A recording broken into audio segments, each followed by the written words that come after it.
Overlock machine हे 3 धाग्याची 5 धाग्याची असे वेगवेगळ्या प्रकारची बाजारात उपलब्ध आहे। ओव्हरलॉक मशीन ही विशिष्ट प्रकारच्या साहाय्याने विशिष्ट प्रकारची शिलाई येते। या ओव्हरलॉक मशीनचा उपयोग कपड्याच्या किनारी बंद करण्यासाठी किंवा कपड्याच्या किनारी फिनिश करण्यासाठी केला जातो। ओव्हरलॉक मशीन ला क्लास 500 असे शिलाईचे स्टिचेस येतात। यात वेगवेगळे जे 3 धागे असतात ते एकमेकांमध्ये गुंफून कपड्याच्या किनारीवर कव्हर स्टिच याच्या साहाय्याने घातली जाते। ओव्हरलॉक मशीन ही हाय स्पीड मशीन आहे।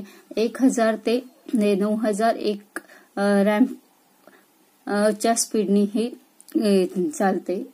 या मशीनचा उपयोग गारमेंट फॅक्टरीमध्ये कपड्याच्या किनारी बंद करण्यासाठी किंवा कपड्याच्या किनारीवर हेम करण्यासाठी केला जातो।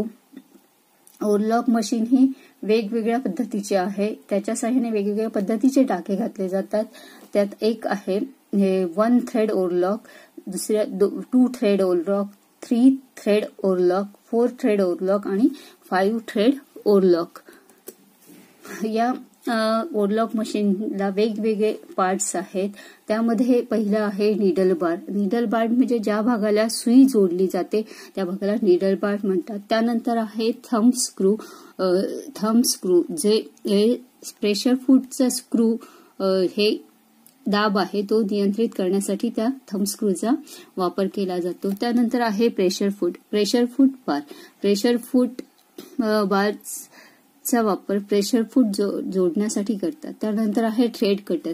कपडा शिवल्यानंतर धागे कापण्यासाठी त्या थ्रेड कटरचा वापर केला जातो। त्यानंतर आहे प्रेशर फूट कपडा शिवत असताना त्यावर दाब देण्यासाठी त्या प्रेशर फूटचा वापर होतो। त्यानंतर आहे नीडल। कपड्याच्या किनारीवर टाके घालण्यासाठी त्या निडलचा वापर केला जातो। टेन्शन सेट हे 3 भागाला जोडलेले असतात। त्या मशीनमध्ये 3 धागे जातात त्यामुळे त्या ठिकाणी 3 टेन्शन डिव्हाइस आहेत। त्यानंतर आहे टेन्शन सेट ऑफ लूपर, तेही दुसऱ्या प्रकारचं। त्यानंतर टेन्शन सेट अंडर लूपर ते इथे असतं। त्यानंतर आहे क्लॉथ प्लेट म्हणजे कपडा सहज पुढे जाण्यासाठी सहजरित्या त्या मशीनमध्ये न अडकता पुढे जाण्यासाठी हा जो बेड असतो त्याला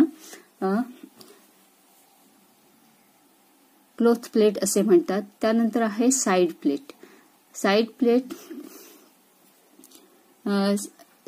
प्लेट ही मशीनच्या बाजूला बसवलेली असते। त्यानंतर आहे hand wheel rotate clockwise. Hand wheel हे आहे ते घड्याळ ज्या पद्धतीने घड्याळ फिरतं त्या पद्धतीने ते चाक रोटेट केलं जातं।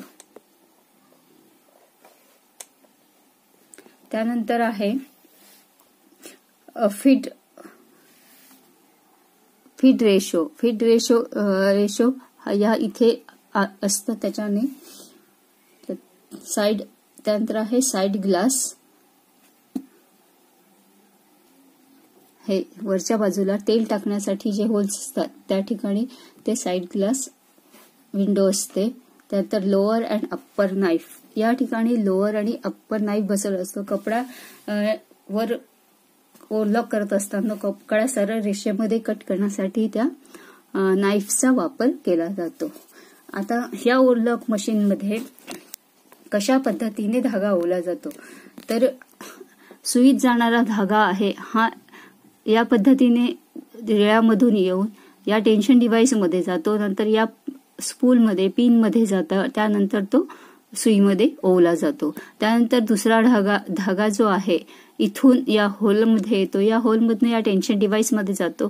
त्यानंतर या होलातनं खाली येतो, खालून या लूप्समध्ये जातो, या लूप्समध्ये अडकवला जातो आणि नंतर तो वरच्या होलामध्ये अडकवून वर काढला जातो। त्यानंतर तिसरा धागा हा या शेवटचं जे टेन्शन डिव्हाइस आहे त्यामध्ये जातो। त्यानंतर त्याच्या होलामध्ये जातो, तिथून या प्लेटला जे 2 होल्स आहेत त्याच्या तिकडच्या बाजूच्या होलमध्ये जाऊन इथून तो धागा पास होऊन पुन्हा लूपमध्ये अडकला जातो. अशा प्रकारे या 3 धागे एकमेकांमध्ये गुंफून ते कपड्याच्या किनारीवर पॅक केले जातात. त्याला या मशीनच्या साह्याने कपड्यावर कव्हर स्टिच घातली जाते.